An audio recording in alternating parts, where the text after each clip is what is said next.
호세아 8장 11절에서 14절 말씀을 통해서 잊을 것과 기억할 것이라는 제목으로 하나님 말씀을 함께 나누겠습니다. 예수님은 비유적인 표현을 많이 하셨습니다. 그래서 말씀이 감춰져 있다 그러죠. 그래서 그 말씀을 깨달아야 내 말씀이 될 수 있습니다.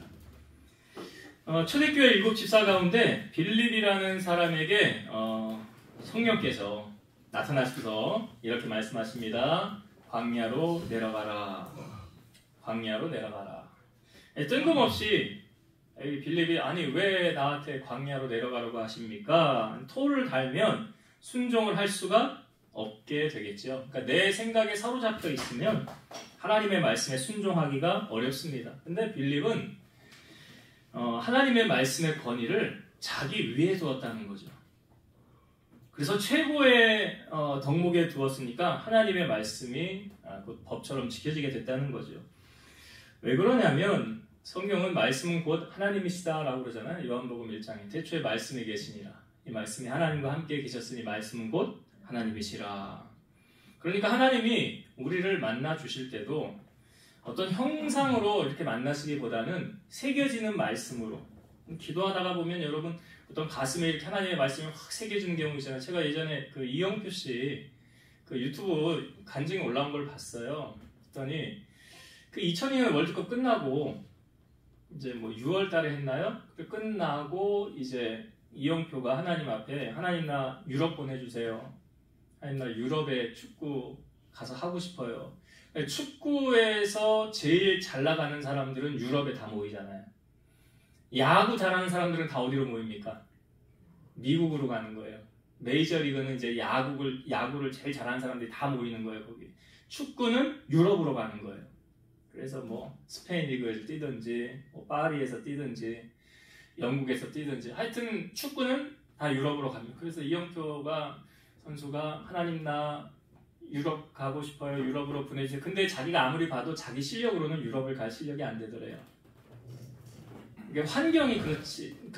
그러니까 뭐 유럽에는 유소년 클럽부터 해가지고 밑에서부터 성장해서 발굴해가지고 위로 쭉 올라오는 그런 시스템이잖아요. 그러니까 낯선 나라에서 이렇게 가서 유럽에 가서 축구하는 거. 우리나라도 뭐 축구 좀 잘한다 하면은 유럽을 가지만 몇 안 되잖아요. 나가서 축구하는 사람들이. 그러니까 그만큼 어려운 거예요. 근데 이영표가 11월 달쯤에 기도를 하는데 하나님이 음성으로 이렇게 말씀하시더래요. 새겨지는 말씀. 내가 너를 유럽에 보내리라. 내가 너를 유럽에 보내리라. 라는 하나님의 말씀이 확 새겨지는 그런 음성이 들려지더래요. 그리고 나서 어떤 일이 있었느냐. 그 11월에 히딩크가 한국을 왔다고 그래요. 히딩크 아시잖아요. 2002년 월드컵 때 우리나라 감독. 그리고 히딩크가 2명을 데려갔나 봐요. 와가지고 한국 선수 가운데 2명이 누구인지 아시죠? 예, 이영표, 박지성. 박지성은 어느 정도 실력이 인정을 받았잖아요. 월드컵 예선에서 골도 넣고 예선전에서도 뭐 프랑스랑 할 때도 골 넣고 그러니까 어느 정도 인정을 받아서 박지성은 실력이 인정을 받아서 간다고 하지만 이영표는요. 그렇게 실력이 출중하거나 뛰어나지는 않아요.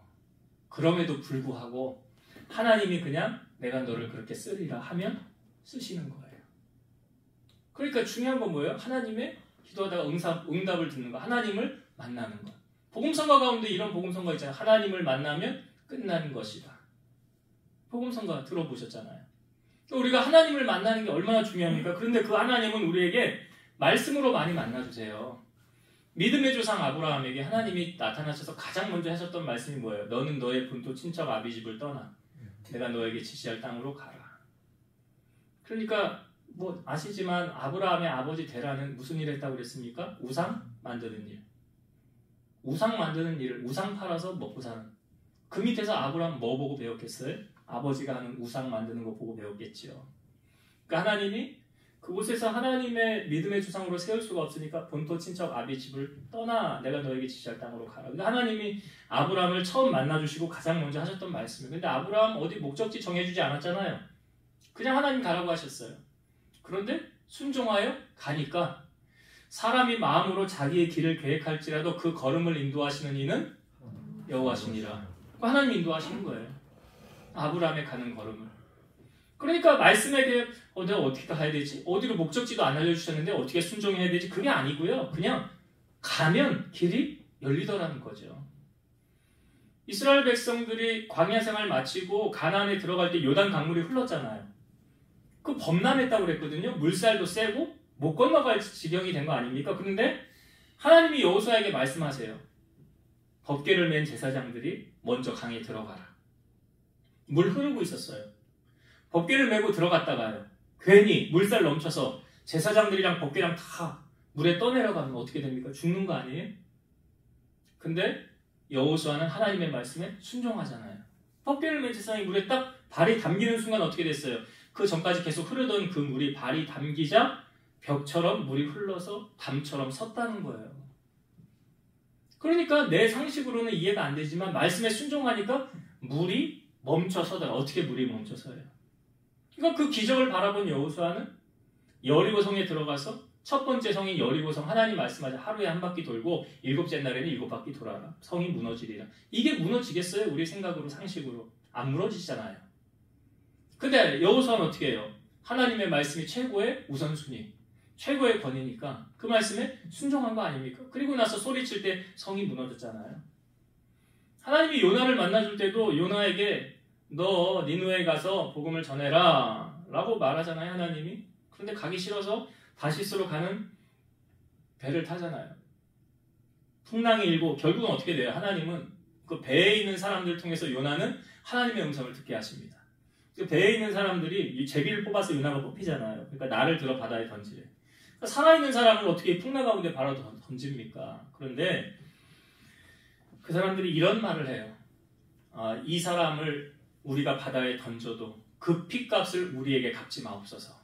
주 여호와께서는 주의 뜻대로 행하십니다. 주 여호와께서는 주의 뜻대로 행하십니다. 그리고 바다에 던지니까 풍랑이 멈추게 되었고 요나는 물고기 뱃속에 들어갔잖아요. 그리고 이 물고기가 하나님이 원하는 목적지로 데려갔잖아요. 그러니까 하나님 하고 싶은 대로 하나님 다 하시잖아요. 요나가 가서 그 성에 가서 3일 길을 전해야 되지만 반나절만 전했죠. 너희들 회개하지 않으면 심판이 임할 것이라고. 그러니까 왕부터 거기 있는 사람들이 다 회개하고 돌이키지 않았습니까? 엘리야라는 사람도 그랬죠. 엘리야가 그 시냇물이 마르고 그리 시냇가에서 이제 시냇물을 먹다가 물을 마시다가 비가 안 오니까 멈췄지요. 하나님의 음성이 또 그에게 들려요.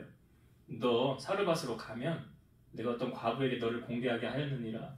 그래서 그 말씀 따라 사르밧으로 가는데 어떤 여인이 와서 나뭇가지 죽고 있었잖아요. 그 상황 아시잖아요. 왜 나뭇가지 죽고 있는 거예요? 마지막 한 끼 해먹고 아들하고 끝내려고 세상. 그래서 나 물이 없으니까 물 좀 갖다 달라고 하니까 물 가지러 갈 때 당신 집에 떡 있으면 나 좀 갖다 달라고. 근데 그 여인이 말하죠. 우리 떡 없습니다. 나뭇가지 주워가지고 아들하고 마지막 한 끼 해먹고 이제 죽을 겁니다. 그러니까 그때 엘리야가 뭐라고 그래요? 두려워하지 말고 내가 시키는 대로 하래요.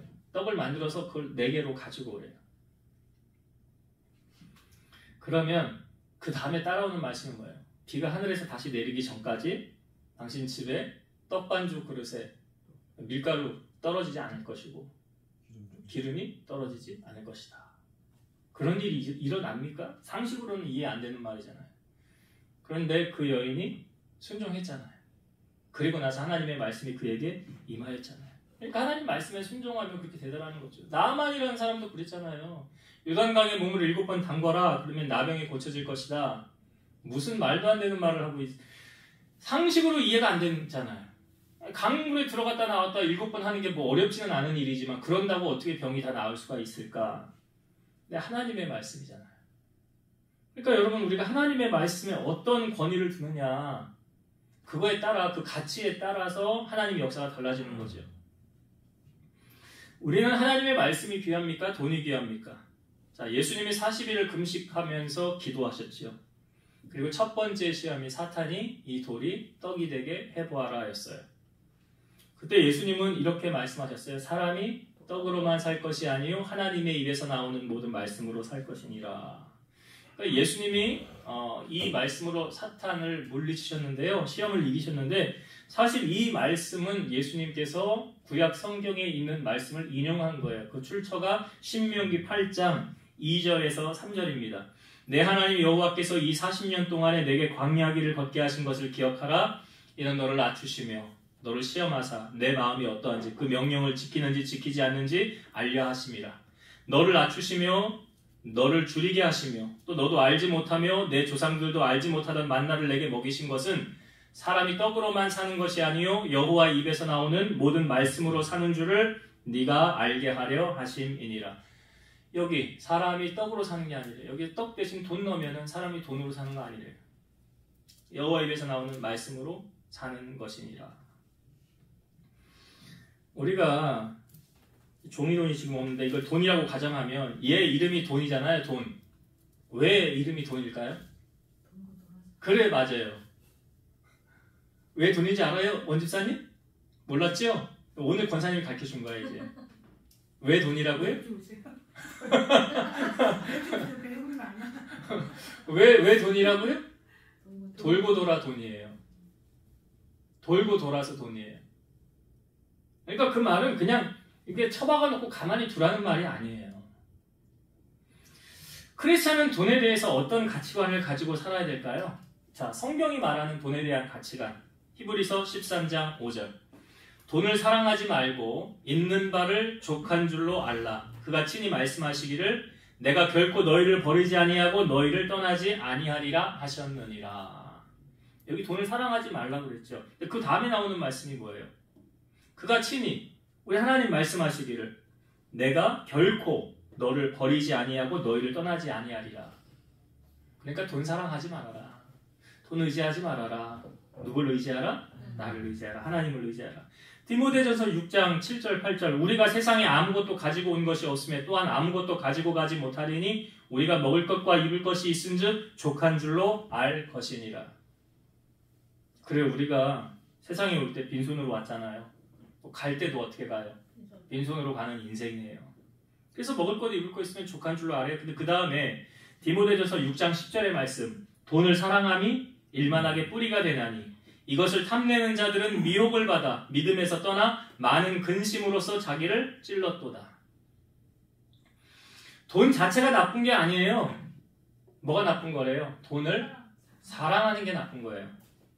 그래서 야고보서 1장 15절 욕심이 잉태한 즉 죄를 낳고 죄가 장성한 즉 사망을 낳느니라. 가룟 유다가 결국 예수님을 왜 팔았습니까? 돈 사랑해서. 그러니까 예수님이 차라리 태어나지 않았으면 좋을 뻔하였느니라. 사도 바울이 감옥에 갇혀서 쓴 서신이 4권이 있습니다. 옥중 서신이라고 그러죠. 에베소서, 빌립보서, 골로새서, 빌레몬서 이렇게 4권이 옥중 서신인데요. 바울을 물질로 돈으로 섬긴 교인들이 있었어요. 바로 빌립보 교인들입니다. 빌립보서 4장 15, 16절 빌립보 사람들아 너희도 알거니와 복음의 시초에 내가 마게도냐를 떠날 때에 주고받는 내 일에 참여한 교회가 너희 외에 아무도 없었느니라. 데살로니가에 있을 때에도 너희가 한 번뿐 아니라 2번이나 나의 쓸 것을 보내었도다. 그러니까 빌립보 교인들이 사도 바울이 사역을 함에 있어서 필요한 재정을 지원했더라. 오늘 우리가 오전의 말씀에도 예수님의 사역에 헌신한 사람들이 있었잖아요. 막달라 마리아와 요한나와 여러 여인들이 어떻게 자기들의 소유로 예수님을 섬겼더라. 여기 빌립보 교인들도 물질로 지금 선교의 후원에 동참했다는 거예요. 그래서 바울은 빌립보 교인들이 이것이 사도 바울 자신에게 나에게 한 것이 아니라 이것을 하나님께 한 거다라고 말해요. 빌립보서 4장 18절 내게는 모든 것이 있고 또 풍족한지라 에바브로디도 편에 너희가 준 것을 받음으로 내가 풍족하니 이는 받으실 만한 향기로운 제물이요 하나님을 기쁘시게 한 것이라. 빌립보 교인들은 누구에게 한 거예요? 바울에게. 바울에게 한 거예요. 그런데 바울은 이걸 누구에게 했다라고 지금 말합니까? 하나님께 한 거예요. 그러니까 하나님을 기쁘시게 한 거예요. 그러니까 교회에 헌금하는 건 사람에게 하는 게 아니에요. 간혹 헌금을 하고 사람에게 했다고, 왜 사람에게 했다 그러면 나타나는 그 다음 현상이 뭐냐면 왜 나 안 알아주는 거예요. 내가 이렇게 많이 했는데 왜 나한테 아무것도 직책도 안 주고 왜 나한테 세워주지 않는 거예요. 그건 사람에게 한 거예요. 하나님께 하면 그렇게 하지 않습니다. 그러니까 우리가 교회를 섬기는 것도 뭐 예를 들어 선교사들을 후원하는 것도요, 사람에게 하는 게 아니에요. 하나님께 하는 거예요. 그건 하나님을 기쁘시게 한 거예요. 이 빌립보 교인들이 이렇게 사도 바울에게 섬겼잖아요. 물질로 후원하지 않았습니까? 선교하지 않았습니까? 그러니까 바울이 빌립보 교인들을 향해 축복의 말을 선포하는데, 이게 빌립보서 4장 19절입니다. 나의 하나님이 그리스도 예수 안에서 영광 가운데 그 풍성한 대로 너희 모든 쓸 것을 채우시리라. 하나님이 너희의 모든 쓸 것을 책임져 주신다는 거예요. 책임져 주신다. 그러니까 우리가 신앙생활을 하면서 잊지 말아야 될 것이 있는데, 청지기 사명. 난 원래 빈손으로 왔다가 빈손으로 가는 인생이다. 그러면 지금 나에게 주신 것은 내 것이 아니라 하나님이 나에게 맡겨주신 것이다. 그래서 종은요, 주인의 명령에 복종할 뿐이죠. 우리의 주인은 누구십니까? 하나님이시죠. 고린도전서 6장 19, 20절 너희 몸은 너희가 하나님으로부터 받은 바 너희 가운데 계신 성령의 전인 줄을 알지 못하느냐? 너희는 너희 자신의 것이 아니라 값으로 산 것이 되었으니 그런즉 너희 몸으로 하나님께 영광을 돌리라. 소유권이 이전됐어요. 나가 내 것이 아니고요. 나는 값으로 샀다. 누가요? 하나님이. 그래서 우리의 소유권은 누구에게 있어요? 하나님께 있는 거예요. 그래서 여러분은 여러분의 것이 아니에요. 하나님의 것이에요. 그래서 우리의 주인 되시는 하나님의 명령에 우리 순종해야 돼요. 종이 주인에게 순종하듯이 우리도 하나님의 명령에 순종하며 살아가야 된다라는 거예요. 근데 오늘 본문의 말씀에 보니까 우리가 저번 주 말씀에 볼 때 이스라엘의 초대 왕이 여로보암이었죠. 여로보암이 왕의 자리에 앉았을 때 가장 먼저 한 게 뭐라고 그랬어요? 금송아지 2개, 베델과 단에다가 금송아지 2개 세웠죠. 왜요? 거기 있는 백성들이 유다로 못 내려가게 하려고, 예루살렘에 가서 제사 못하게 하려고. 너들 여기서 그냥 해. 그리고 명절도 자기들이 그냥 비슷하게 한 달 뒤에, 유대인은 7월 15일인데 8월 15일에 명절 정해버렸죠. 그날 여기서 그냥 다 해. 그리고 제사장들, 원래는 레위 사람들, 레위의 후손, 우리가 오전에 말씀해 보니까 비누아스의 후손들이 제사장이 되어야 되는 거잖아요. 근데 여로보암은 자기가 그냥 마음에 맞는 사람 데려다가 제사장 시켜버린 거예요. 그렇게 행하지 않았습니까? 자, 그들이 그렇게 행한 결과가 어떻게 됐어요? 오늘 본문, 자, 한번 봅시다. 11절과 12절. 11절, 12절. 에브라임은 이제 북이스라엘 전체를 총칭해서 말하는 거예요. 상징성이에요. 에브라임은 죄를 위하여 제단을 많이 만들더니 그 제단이 그에게 범죄하게 하는 것이 되었도다. 내가 그를 위하여 내 율법을 10,000가지로 기록하였으나 그들은 이상한 것으로 여기도다. 이제 이 11절의 말씀은 이해가 되죠. 죄를 위해 제단을 만들었다. 이게 금송아지 만들어 놓은 걸 얘기하는 거잖아요. 만들어서 그 제단으로 말미암아 범죄하게 되었다. 그리고 범죄하지 않고 하나님의 말씀대로 살기 위해서 여기 12절 내가 그를 위하여 내 율법을 10,000가지로 기록하였으니, 이 율법이 뭘 얘기합니까? 말씀이잖아요. 하나님의 말씀. 하나님 말씀을 알려주었다는 거 아니에요? 그 말씀대로 살라라고. 그런데 그들은 그 말씀을 이상한 것으로 여겼도다 그러죠. 시편에 보면 가장 긴 시편이 119편인데 그 119편의 주제가 말씀이에요. 시편 119편. 이게 중요한 몇 구절을 제가 읽어볼게요. 시편 119편 50절. 이 말씀은 나의 고난 중의 위로라. 주의 말씀이 나를 살리셨기 때문이니이다. 무엇이 나를 살렸대요? 말씀이 살렸대요. 시편 119편 2절. 여호와의 증거들을 지키고 전심으로 여호와를 구하는 자는 복이 있도다. 말씀대로 살면 복이 임한다는 거죠. 시편 119편 11절. 내가 주께 범죄하지 아니하려 하여 주의 말씀을 내 마음에 두었나이다. 지금 여로보암이 실수한 게 이게 뭐예요? 하나님의 말, 시편 기자는 말하잖아요. 범죄하지 않으려고, 그러니까 말씀대로 살려고 그렇게 했다는 거 아니에요? 범죄하지 않으려고 주의 말씀을 내 마음에 두었대잖아요. 그러니까 이건 뭐냐면 내가 말씀을 알면 그 다음에 그 말씀대로 살아야 되는 거죠. 살아야 되는 거예요. 그러니까 예전에는 말씀을 몰라서 내가 범죄했다고 해요. 근데 이제는 말씀을 알았어요. 아, 그렇게 하면 안 되는구나. 혼나는구나. 하나님 심판이 임하는구나. 그럼에도 불구하고 아는데도 예전에 행하였던 그렇게 행하면 돼지가 씻었던 것을 도로 더러워진다. 오전의 말씀에 베드로후서 말씀에 있는 것처럼 개가 그 토하였던 것을 도로 가서 먹는 겨. 그렇게 된다는 거예요. 그래서 말씀을 가까이 하면 복을 받고 살지만 말씀을 멀리하면 저주를 받고 망한다는 거예요. 왜 그런지 아세요? 말씀은 곧 하나님이시기 때문에 그래요. 그러니까 지금 북이스라엘의 패망의 원인은 단순합니다. 여기 12절 나오잖아요. 율법을 망가지로 기록하였으나 하나님 말씀을 줬어요. 하나님 말씀대로 살아라 했어요. 그러나 그들이 말씀을 무시했어요. 하나님을 무시했어요. 지난주에 우리가 묵상할 말씀, 한 주간 묵상할 말씀 뭔지 기억하세요? 제가 문자 보내잖아요. 그냥 아멘만 하지 마시고 묵상하셔야 돼요. 시편 128편 1절 뭐죠? 여호와를 경외하며 그의 도를 행하는 자마다 복이 있도다. 그렇죠? 여호와를 경외하며 그의 길을 걷는 자마다 복이 있도다.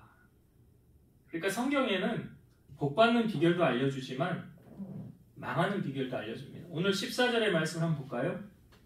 자, 14절. 이스라엘은 자기를 지으신 이를 잊어버리고 왕궁들을 세웠으며 유다는 견고한 성읍을 많이 쌓았으나 내가 그 성읍들에 불을 보내어 그 성들을 삼키게 하리라. 자, 이스라엘이 지금 뭘 잊어버렸대요? 자기를 지으신 이 누굽니까? 하나님 잊어버렸어요. 하나님. 그러니까 패망의 첫걸음은 뭐냐? 하나님 잊어버리는 거예요. 망하는 첫걸음은 뭐냐? 하나님. 이게 뭐냐면 인본주의로 가는 거 아니에요? 그렇잖아요. 바벨탑 쌓은 사건. 이게 인본주의잖아요. 우리 이름을 내자. 내 명성을 내자. 출애굽을 해서 금송아지 세운 거 그거 보면서 이스라엘 백성들이 저게 나네. 그랬잖아요. 자기를 위하여 세운 금송아지. 그러니까 하나님은 온데간데 없고 모든 영광 하나님의 받으실 영광 자기가 다 가로챈 거 아니에요? 그렇게 되면 사도행전에 나오는 12장의 헤로드 왕처럼 벌레에게 먹혀 죽습니다. 신명기 8장 19, 20절 네가 만일 네 하나님 여호와를 잊어버리고 다른 신들을 따라 그들을 섬기며 그들에게 절하면 내가 너희에게 증거하노니 너희가 반드시 멸망할 것이라. 여호와께서 너희 앞에서 멸망시키신 민족들 같이 너희도 멸망하리니 이는 너희가 너희 하나님 여호와의 소리를 청종하지 아니함이니라. 하나님 잊어버리고 하나님의 목소리를 듣지 않은 결과 패망이라는 거죠. 성경의 인물 중에서 하나님의 큰 복을 누리고 산 사람이 참 많습니다. 그런데 그 중에서도요, 제가 지금 나누고 싶은 사람은 하나님의 은혜를 알고 사람에게도 받은 은혜를 보답할 줄 아며 살았던 사람. 누구요? 다윗입니다. 다윗이 자기는 화려한 백향목 궁에 있으면서 하나님의 괴는 초라한 성막 가운데 있으니까 나단 선지자에게 가서 말하잖아요. 이게 뭐 그냥 추상적으로 이야기하는데도 둘이 다 통하지 않습니까? 나는 이렇게 화려한 궁에 있는데 하나님의 괴는 저렇게 초라한 곳에 있어요. 그러니까 나단 선지자가 뭐라고 그러냐면 그러면 성전을 지으세요. 이런 말 안 했어요. 왕의 마음에 있는 바를 행하소서. 이게 뭐예요? 다 알아들었다는 거 아니에요? 말하지 않아도. 굳이 뭐 말을 해야 그걸 알아듣고 그런 게 아니잖아요. 그러니까 다윗이 하나님께로부터 받은 은혜, 그 축복, 나중에 성전을 다윗은 짓지는 못했지만 성전을 지을 수 있는 모든 것 다 준비해놨어요. 다윗은 말하잖아요. 모든 것이 하나님께로부터 왔음에. 모든 것이 하나님께로부터 왔음에. 우리가 하나님께 받은 것을 다시 하나님께 드렸을 뿐입니다. 나와 우리 백성들이 이렇게 기쁜 마음으로 하나님 앞에 드릴 수 있는 마음을 주신 것이 너무나 감사하다. 그래서 헌금도 임색함으로나 억지로 하면 하나님 안 받으신다고 해요. 즐겨내는 자를 사랑하신대잖아요. 그래서 하나님의 은혜에 보답하며 살았던 사람이 다윗이고요. 사람에게도 어떠했습니까? 다윗이 사울 왕의 아들이었던 요나단에게 큰 사랑받았죠. 요나단이 성경에 보니까 다윗을 자기 생명같이 사랑했더라. 그러니까 내 이웃을 내 몸같이 사랑하는 거. 제가 뭐라고 했어요? 사랑은 주는 거 그랬잖아요. 사랑했더라. 그러니까 요나단이 자기 갑옷도 벗어주고 활과 칼과 띠 뭐 이런 거 다 그냥 다윗에게 좋은 거 있으면 다윗 다 줬잖아요. 그 나중에 죽은 다음에 다윗이 사울의 집안에 남은 사람 있으면 찾아봐라 그랬더니 사울의 왕의 손자 요나단의 아들 무이보셋, 이 전쟁통에 유모가 가다가 떨어뜨려 가지고 다리 저는 사람. 그래서 무이보셋 찾아서 다윗 앞으로 끌고 왔더니 얘가 벌벌벌 떠는 거예요. 나 죽는 거 아니야. 다윗이 나 죽이려고 그러는 거 아니야. 근데 다윗이 뭐라고 그래요? 내가 요나단으로 말미암아 받은 그 은혜를 보답하고자 하노라. 너는 이제부터 내 상에서 밥을 먹을 것이고 너 할아버지 있던 재산 내가 다 찾아서 너에게 주리라. 이게 다윗이 그 은혜를 잊지 않고 갚은 거예요. 되게 사람들은요, 자기에게 이득될 것 같은 사람들에게는 잘합니다. 왜? 저 사람한테는 잘 보여야 되거든. 그래야 나한테 뭔가 돌아오는 게 있잖아요. 근데 내가 잘해도 돌아올 것이 아무것도 없는 사람들 있죠. 저 사람한테 잘해봤자 소용없어. 왜? 돌아올 게 없거든. 그래서 깔보고 무시하는데요. 예수님은 한 잔치 자리에 사람들을 청할 때 이렇게 하래요. 벗이나 형제나 친척이나 부한 이웃을 청하지 말라. 두렵건대 그 사람들이 너를 도로 청하여 너에게 가품이 될까 하노라. 잔치를 베풀거든 차라리 가난한 자들과 몸 불편한 자들과 저는 자들과 맹인들을 청하라. 그리하면 그들이 갚을 것이 없으므로 너에게 복이 되리니 이는 의인들의 부활 시에 네가 갚음을 받겠음이니라. 그러니까 이 사람들은 대접을 받아도 갚을 능력이 못 된다는 거예요. 그런 사람에게 대접하래요. 왜 주님이 그렇게 말씀하십니까? 이 사람들이 못 갚으니까 누가 대신 갚아주겠다는 거예요? 네, 하나님이요. 하나님 대신 갚아줄게요. 그래서 소자에게 냉수 한 그릇이라도 주는 자는 결단코 그 상을 잃지 않으리라. 그러잖아요. 여러분, 사람의 심성이요, 이 다윗의 마음이 참 착한 사람. 우리는 다윗을 뭐라고 해요? 하나님 마음에 합하다고 그러잖아요. 그러니까 다윗의 마음이 하나님이 참 기뻐 받으신 거 아닙니까? 근데 인간의 심성은 악하다 보니까 노아의 홍수도 사람의 마음의 악함을 보고 심판한 거 아닙니까? 그러니까 인간이 악하기 때문에 좋은 것은 쉽게 빨리 잊어버리고요. 나쁜 건 아주 오랫동안 기억하는 아주 나쁜 습성들이 있어요. 그래 이런 말 있잖아요. 원수는 돌에 새기고 은혜는 물에 새긴다. 원수는 어디다 새겨요? 돌에다가. 잊어버리면 안 된다. 은혜는요? 물은 그냥 흘러가니까 빨리 잊어버리고. 원수는 꼭 갚아야 되잖아. 원수는 꼭 갚아야지. 그러니까 잊으면 안 되니까 돌에 새기라는 거예요. 근데 크리스찬은 이걸 바꿔서 해석해야 돼. 크리스찬은 이렇게 해석해야 돼. 은혜는 돌에 새기고 원수는 물에 새겨. 잊어버리지 않도록 한번 따라서 해봅시다. 은혜는 돌에 새기고 은혜는 돌에 새기고 원수는 물에 새기라. 원수는 물에 새기라. 네. 그러니까 하나님 은혜는 잊어버리면 안 되잖아요. 우리 사람에게 받으니 다윗이 그러했다는 거 아닙니까? 그러니까 우리가 하나님을 사랑하되 마음을 다하고 힘을 다하고 뜻을 다하고 정성을 다하여 하나님을 사랑하고, 두 번째 계명이 둘째도 그와 같으니 네 이웃을 네 몸같이 사랑하라. 여러분, 생사화복의 주관자 되시는 하나님을 잊으면 망합니다. 지금 보여주고 있잖아요. 자, 망해요. 그래서 이 망한 결과가 이게 어떻게 된다는 거. 13절의 말씀 보세요. 오늘 본문 13절. 그들이 내게 고기를 제물로 드리고 먹을지라도 여호와는 그것을 기뻐하지 아니하고 이제 그들의 죄악을 기억하여 그 죄를 벌하리니 그들은 애굽으로 다시 가리라. 여기 애굽으로 다시 가리라, 이게 뭔 말입니까? 이스라엘 백성들이 애굽에서 종살이 했잖아요. 종살이. 그래서 430년에 이제 출애굽을 하지 않았습니까? 그런 것처럼 종살이 하게 돼요. 결국 어떻게 됐어요? 북이스라엘이 아수르의 멸망을 당하고 종으로 다 팔려가고 또 혼혈 정책을 쓰게 함으로 유대인의 정통성을 잊어버리게 되었잖아요. 그러니까 유대인들은 사마리아 이 지역, 북이스라엘 지역에 있는 사람들을 사람 취급 안 했다는 거예요. 그래서 우리가 망하지 않으려면 여러분 어떻게 살아야 되느냐? 골로새서 3장 1절과 2절. 그러므로 너희가 그리스도와 함께 다시 살리심을 받았으면 위의 것을 찾으라. 거기는 그리스도께서 하나님 우편에 앉아 계시느니라. 위의 것을 생각하고 땅의 것을 생각하지 말라. 위의 것을 찾으래요.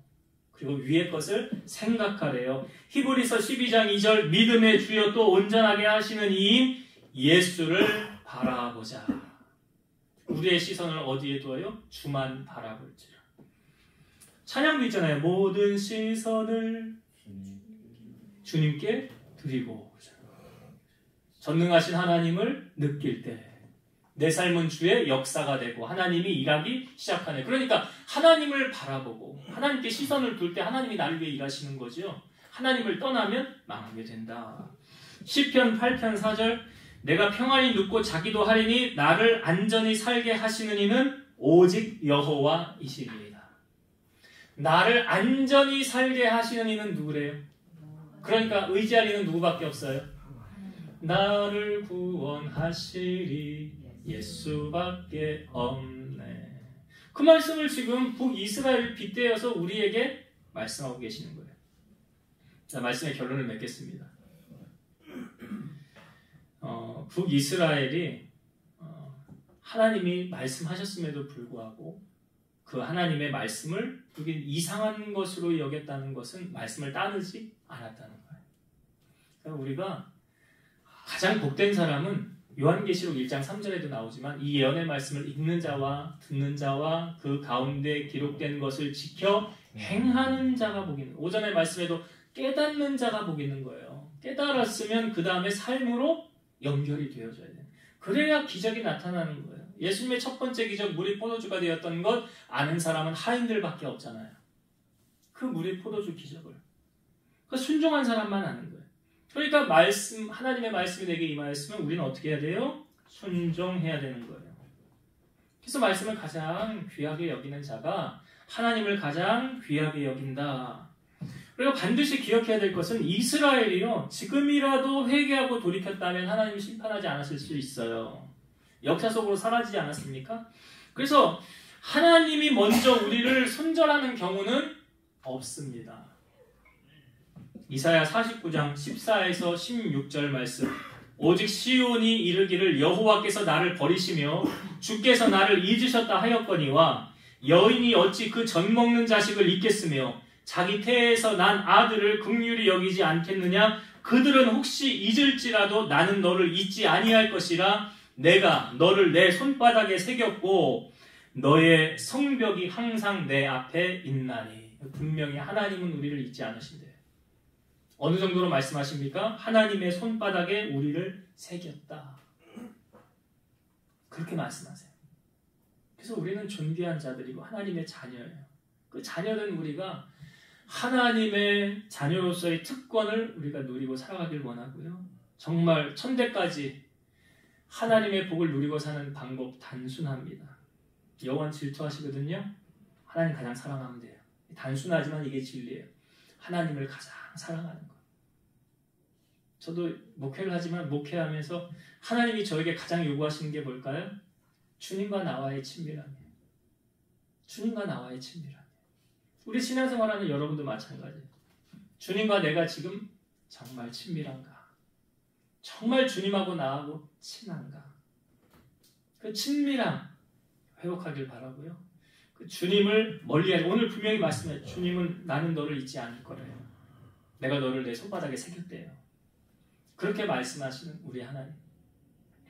그 하나님의 손을 붙잡고 끝까지 말씀 붙잡고 순종함으로 천대까지 복을 누리고 살아가는 우리 성도들 다 되시기를 주의 이름으로 축원드립니다. 기도하시겠습니다.